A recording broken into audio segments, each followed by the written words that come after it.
Morning बच्चों। Good morning. तो आज पता है हम यहाँ किस चीज के लिए सब इकट्ठे हुए हैं, बताओ? ठीक है, पता है सबको? आज हम नेशनल स्पेस डे को यहाँ सेलिब्रेट करने के लिए इकट्ठे हुए हैं।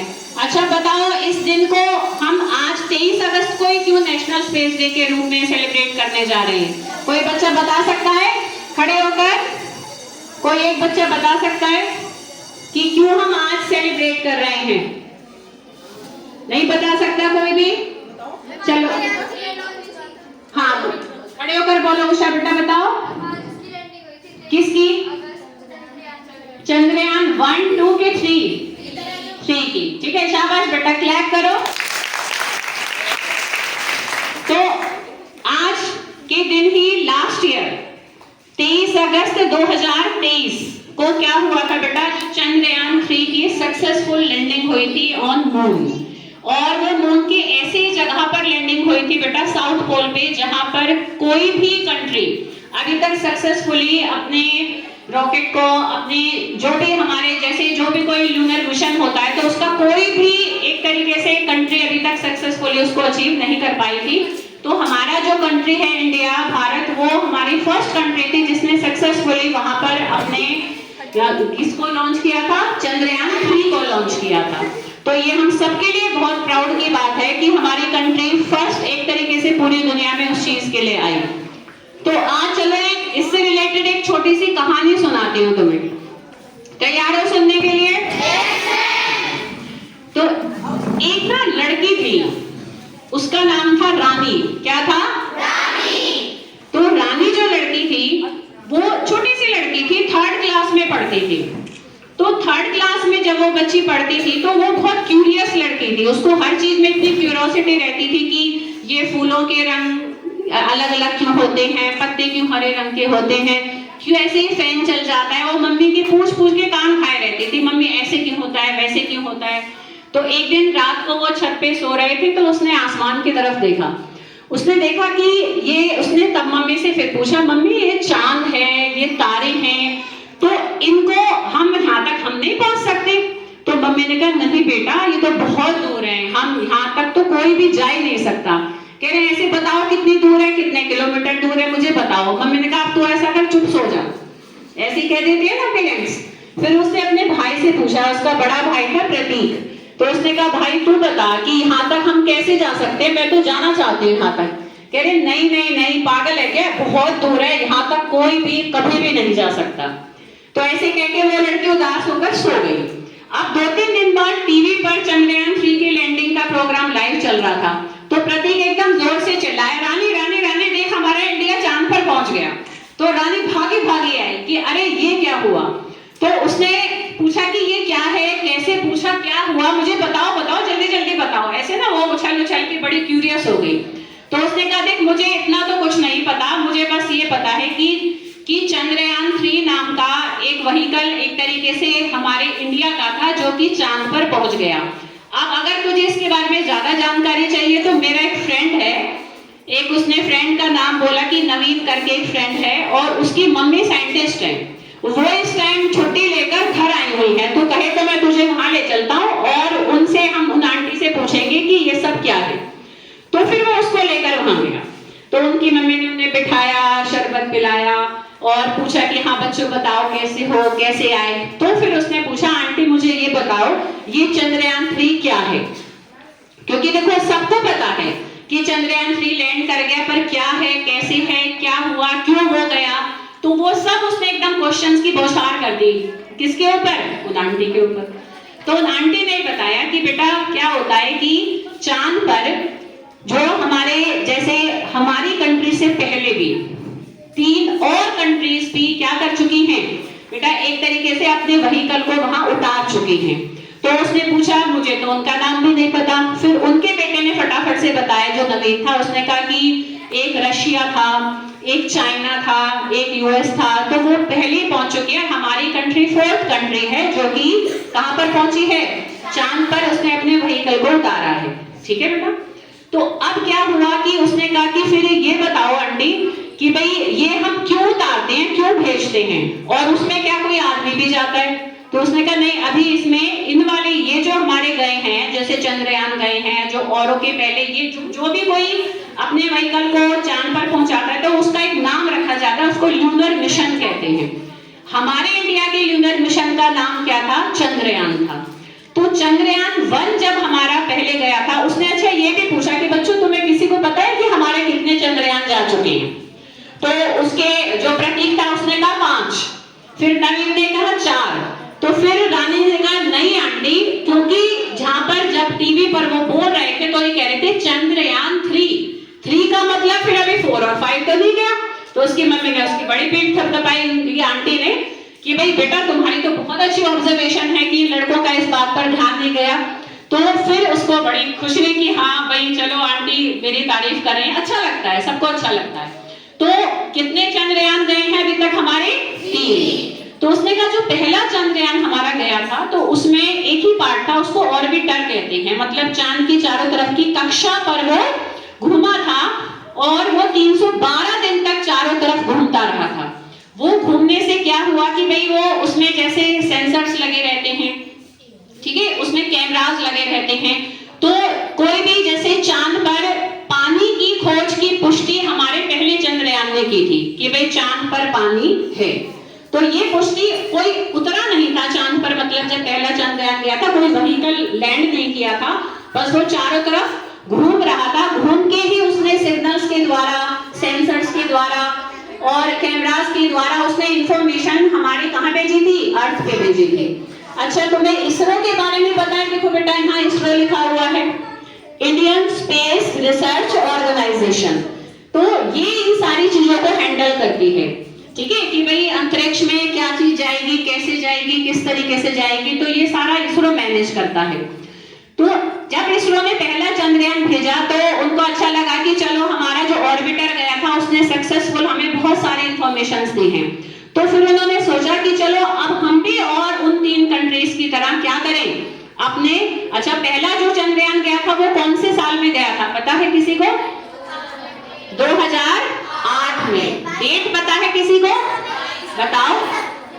22 अक्टूबर 2008। वेरी गुड बेटा, ताली बजाएंगे सब टीम के लिए, शाबाश बेटा, सिट डाउन।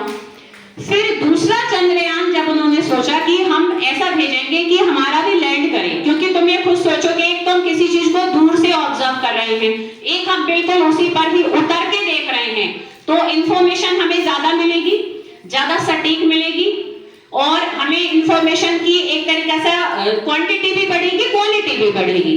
तो फिर जब उतारने का सोचा तो जो हमारा दूसरा चंद्रयान था उसमें ऑर्बिटर भी था, मतलब कक्षा के चारों तरफ घूमने वाला उसके अंदर पार्ट भी था।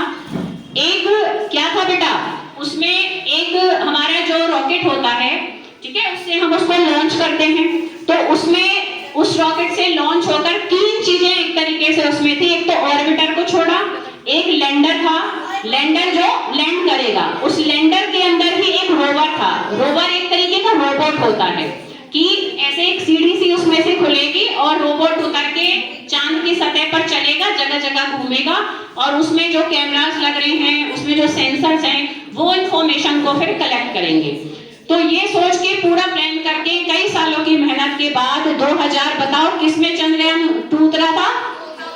2019 में। और डेट 22 जुलाई 2019 में हमारा चंद्रयान 2 लैंड किया। तो जब चंद्रयान 2 जैसे ही एकदम से उतार ही रहा था कि वो क्या हो गया, वो टूट गया। तो उसकी हमारी सक्सेसफुल लैंडिंग नहीं हो पाई, पर उसका ऑर्बिटर अभी भी घूम रहा है चंद्रयान 2 का चांद की दूसरी कक्षा की तरफ। और एक और बड़ी अच्छी बात उन्होंने करी थी कि जब अब देखो बेटा, अगर कोई इतने साल की मेहनत करता है और फिर वो एकदम से खराब हो जाती है, उसको टूटते देखना, तुम सोचो उन साइंटिस्ट के मन पर, दिमाग पर क्या गुजरी होगी। उनका जो हेड था वो वही रो पड़ा कि ये क्या हो गया, इतनी मेहनत करी और मेरा तो सारा ये पूरा का पूरा लैंडर खराब हो गया, टूट गया। तो कोई भी उसको सबने हिम्मत दी, हमारे देश के प्रधानमंत्री भी जितेंद्र उनको बहुत हिम्मत दी कि कोई नहीं, तुम दोबारा ट्राई करो, दोबारा कोशिश करो। तो दोबारा कोशिश करोगे तो, क्योंकि कोशिश करने वालों की कभी हार नहीं होती, ठीक है। ये एक हरिवंश राय बच्चन की कविता है जिसको जो बहुत बहुत इंस्पायर करती है, ठीक है। तो उसमें क्या होता है कि अब उसने दोबारा से कोशिश करने की ट्राई करी कि क्या होता है बेटा कि जब हम बारी बारी ट्राई करते रहते हैं अपनी कमियों को दूर करते रहते हैं, तो अपने आप ही एक दिन सक्सेस मिलती है। वो खाली चंद्रयान 3 की बात नहीं है, तुम्हारी लाइफ की भी बात है। तुमसे एक बार कोई चीज ना हो पाए, फिर से ट्राई करो, कमी को देखो, सुधारो, ठीक है? कमी देखो और सुधार करो। जब तक ना सफल हो, क्या करो बेटा, संघर्षों का मैदान मत छोड़ो, कभी नहीं छोड़ना चाहिए, ठीक है? और एक दिन हमें सफलता मिल ही जाती है। तो फिर उन्होंने फिर से ट्राई किया कि अब हम फिर से अपनी कमियों को देखकर दोबारा करेंगे, और फिर उन्होंने चंद्रयान 3 को लॉन्च जब किया, वो कौन सी डेट को किया था? 14 जुलाई 2023 को जब उन्होंने लॉन्च किया।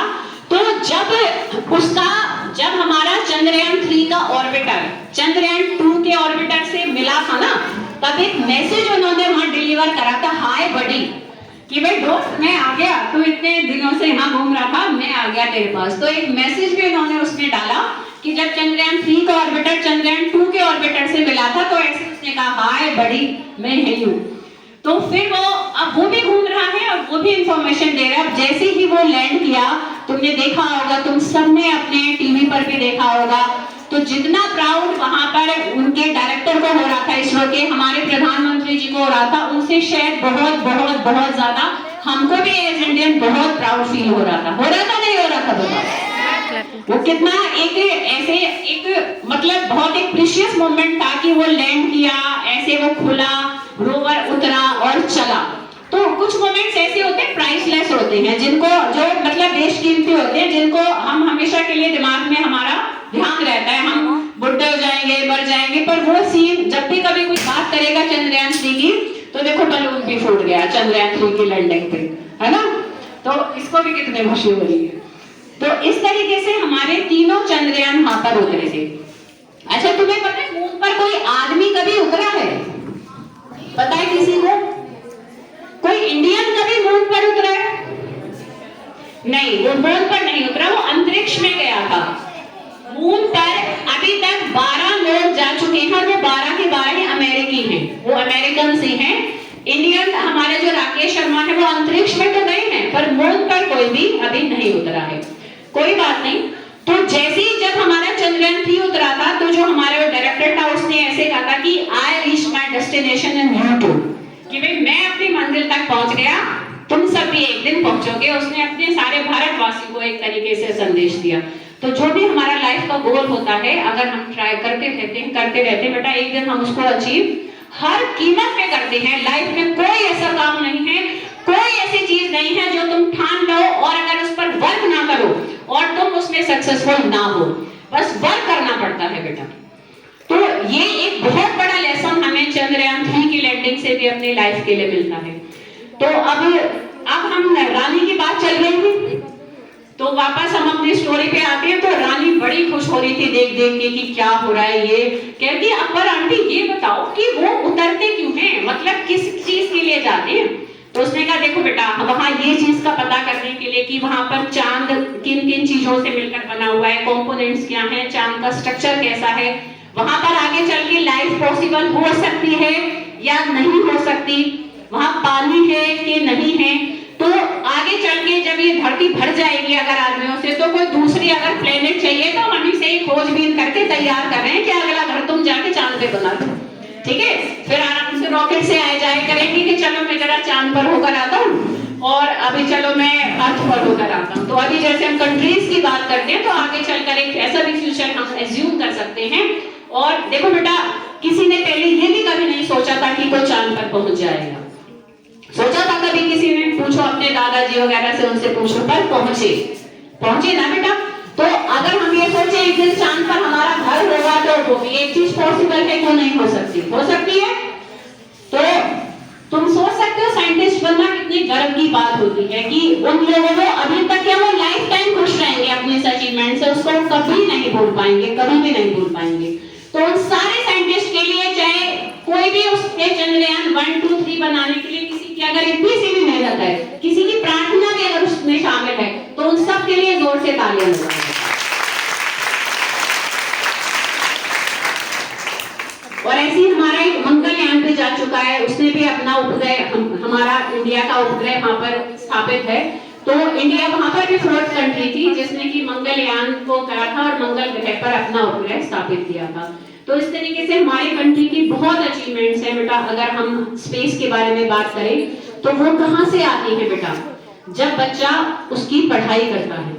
तो अगर हम साइंटिस्ट बने, देखो जो भी बच्चे यहाँ साइंस लेकर बैठे हुए हैं, आगे भी अगर कोई बच्चा साइंस लेना चाहता है तो ये एक बहुत मतलब इतनी अच्छी फील्ड है ना काम करने के लिए कि हर टाइम हम उत्साहित रहते हैं कि कुछ नया करें नया करें नया करें। नहीं तो ज्यादातर तुम कोई भी अगर किसी भी फील्ड ऑफ वर्क में जाओ, वहां वही काम डेली चलता है, उसी को हम सालों एक ही काम करते रहते हैं, तो इतनी क्यूरियोसिटी नहीं रहती है। वहां पर हम हर टाइम नए नए काम के लिए करने के लिए अपने आप को एक उत्साहित रखते हैं। तो साइंटिस्ट बनना सच में ही बहुत गर्व की बात होती है बेटा। तो होपफुली भगवान से प्रार्थना करती हूँ यहाँ आगे चल के और भी बच्चे साइंस में, और जो साइंस ले रहे हैं वो भी आगे चल के रिसर्च की फील्ड में जाएं। बड़े बड़े तुम इसरो में जाओ, नासा में जाओ, तुम चांद पर जाओ, तुम सारे प्लैनेट्स का चक्कर काटो और आगे चल के अपनी लाइफ में जो स्पेस की इंपॉर्टेंस है, अगर आज इस दिन से तुम्हें कोई भी अगर उससे गाइडेंस मिल रही है तो तुम्हें भगवान एक दिन वहां जरूर पहुंचा दे। सबका बहुत बहुत धन्यवाद।